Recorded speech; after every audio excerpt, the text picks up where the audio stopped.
Halo anak-anak muda yang dikasihi dalam nama Tuhan. Saya percaya setiap kita masih semangat, antusias, dan luar biasa di dalam Tuhan. Nah teman-teman dikasihi dalam nama Tuhan, pada hari ini saya akan melanjutkan sharing saya tentang karakter kasih. Kita sudah belajar bahwa kita harus bersabar, kita harus memiliki sikap murah hati, dan yang ketiga, kasih itu tidak cemburu, teman-teman dikasihi dalam nama Tuhan. Apa itu cemburu?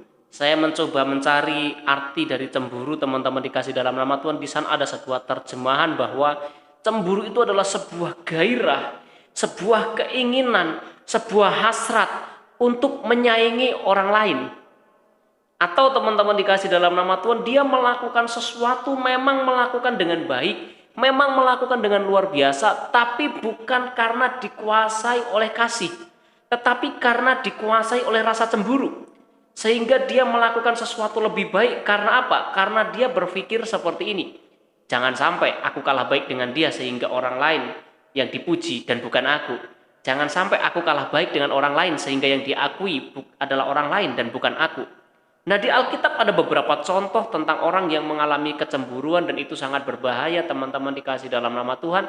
Salah satu contoh yang mau saya angkat adalah tentang Saul dan Daud.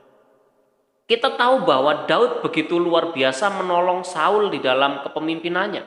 Ketika Saul mengalami ketakutan hendak menghadapi orang Filistin, karena ada Daud, teman-teman dikasih dalam nama Tuhan, sehingga Saul tertolong.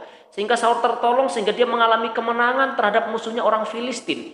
Namun apa yang terjadi, teman-teman dikasih dalam nama Tuhan? Saul tidak iri karena Daud berani. Saul tidak iri karena Daud bisa mengalahkan Goliat. Tetapi Saul iri karena orang lebih memuji Daud daripada memuji Saul.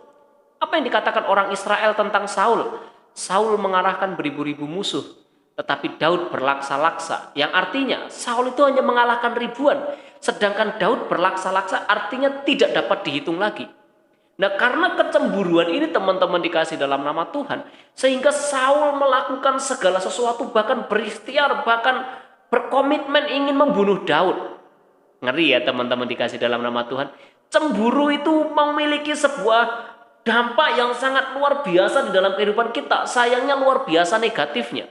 Nah saya mau mengajak kepada kita orang-orang muda yang dikasih dalam nama Tuhan, janganlah hidup kita dikuasai dengan rasa cemburu.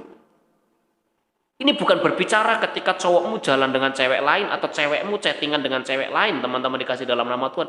Ini berbicara tentang bagaimana engkau dengan teman-temanmu. Ini berbicara tentang bagaimana engkau dengan teman-teman pelayananmu. Jangan sampai engkau merasa bersaing dengan mereka sehingga engkau takut ketika orang lain bisa melakukan lebih baik, sehingga kamu dianggap kalah, sehingga kamu dianggap kurang berprestasi. Kita perlu belajar di dalam kehidupan kita bahwa kehidupan kita harus dikuasai oleh kasih. Dan ketika kasih ada di dalam diri kita, maka tidak ada rasa cemburu di dalam kehidupan kita. Kalau orang lain lebih baik, kita bersyukur dan kita belajar kepada mereka. Kalau orang lain lebih luar biasa, kita perlu bersyukur dan kita perlu belajar kepada mereka. Karena apa?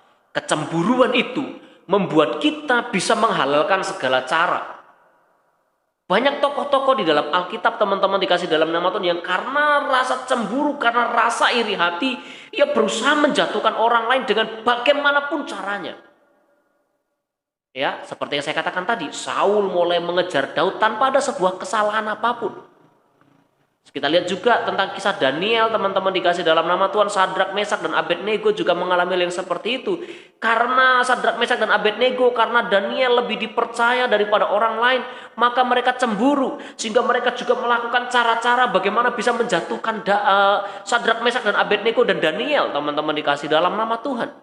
Kita melihat bagaimana saudara-saudara Yusuf karena jealous, karena Yakub lebih sayang kepada Yusuf daripada saudara-saudaranya yang lainnya, dan Yusuf lebih dipakaikan pakaian yang indah-indah daripada saudara-saudara yang lainnya, sehingga dia rela menjual Yusuf kepada orang Mesir, teman-teman dikasih dalam nama Tuhan. Nah saya mau mengajak kepada kita semuanya, kalau kasih ada di dalam kehidupan kita, maka kita tidak dikuasai dengan rasa cemburu.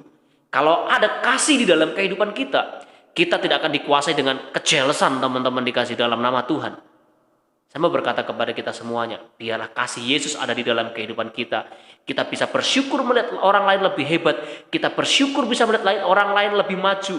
Kita bersyukur bisa melihat orang lain yang lebih luar biasa. Kita bersyukur bisa melihat orang lain yang lebih unggul. Yang artinya kita bisa belajar dari mereka.